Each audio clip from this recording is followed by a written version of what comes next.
Bonjour Michel Fayad. Bonjour. Merci d'être avec nous pour en parler. Vous êtes analyste politique et géopolitique. Tout d'abord, est-ce que l'on peut parler d'une visite historique? Si oui, pourquoi? Oui, c'est une visite historique parce que les relations entre les deux pays sont en fait rompues depuis de nombreuses années, et aussi parce que la France a un rôle à jouer. C'est-à-dire, avant l'indépendance de la Syrie, la France avait quand même un mandat sur la Syrie. Donc c'est quand même un pays que la France connaît bien, et également un pays où la France a intérêt à jouer un jeu dans l'avenir, parce que vous savez, dans la région, il n'y a que le Liban et la Syrie où il y a encore des francophones. Et donc, il y a ce côté-là qui rapproche la Syrie et la France. Maintenant, par rapport à ce qu'il a dit, il y a quand même beaucoup de choses à dire, parce que la réalité sur le terrain est vraiment différente de ce que le ministre a dit. Parce que, vous voyez, il demande à ce qu'il y ait une souveraineté, mais la Turquie est présente au nord, Israël est présente au sud, les Américains sont également présents dans le pays, il y a encore des bases russes, donc la souveraineté, elle n'est pas encore là. Et puis, côté, inclusion, si vous voulez, des minorités, c'est franchement pas le cas, parce que au niveau aujourd'hui même, en fait, il y a eu une attaque contre l'armée libanaise, et hier également. La veille, il y a eu une attaque contre les Druzes, du sud du pays. Il y a des attaques quotidiennes en fait avec les Kurdes au nord. Donc, et puis il y a également des attaques quotidiennes contre les Alaouites à l'ouest. Donc, franchement, sur le terrain... Oui, effectivement, c'est loin de ce que disait le ministre, c'est ce que vous disiez, ouais. Entre les souhaits, les rêves et la réalité, il y a une grosse marge, effectivement. Peut-être d'un point de vue plus diplomatique, le fait d'avoir une ambassade française en Syrie, qu'est-ce que cela peut changer ? Disons qu'on rétablit ainsi la relation diplomatique, et donc il y a un dialogue qui peut être engagé avec la Syrie, parce que vous savez que ces dernières années, avec Assad, la France avait en fait carrément fermé sa relation diplomatique avec Assad, n'avait même pas abaissé le niveau. C'est-à-dire qu'il n'y avait pas c'était pas juste un retrait d'ambassadeurs et puis on continue à gérer les affaires courantes de l'ambassade avec le régime en place. Non, c'était vraiment une rupture. Oui, donc il n'y avait absolument aucun lien.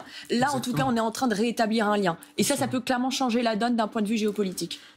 Écoutez, en tout cas, il y a des Français qui se trouvent en Syrie, notamment parmi les rangs des djihadistes. Donc la France a intérêt à collaborer avec la Syrie pour savoir où est-ce qu'ils se trouvent, quels dangers ils peuvent causer en cas de retour en France.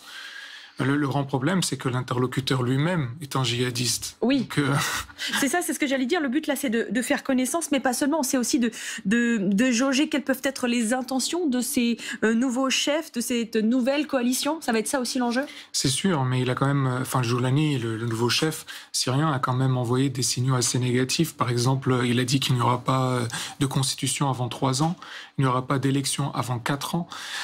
Il a complètement rejeté l'idée d'une fédération ce qui était réclamé par les minorités religieuses et ethniques du pays pour assurer justement leur sécurité. Pour vous dire le double jeu qu'il a fait il y a 2 jours. C'est exactement l'expression que j'allais utiliser, de double jeu, parce que là, aujourd'hui, il reçoit le ministre des Affaires étrangères français, allemand. On peut penser que ça envoie un bon signal.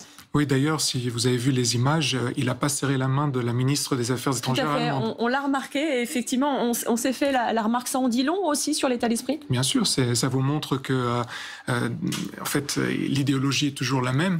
D'ailleurs, dans son interview avec la chaîne saoudienne Al Arabiya, il a dit qu'il s'inscrit sur les pas d'Ibn Taymiyyah. Ibn Taymiyyah, c'est un penseur islamiste qui avait fait des fatwas, dont certaines pour exterminer tous les Alaouites de Syrie, une autre pour exterminer tous les Druzes de Syrie.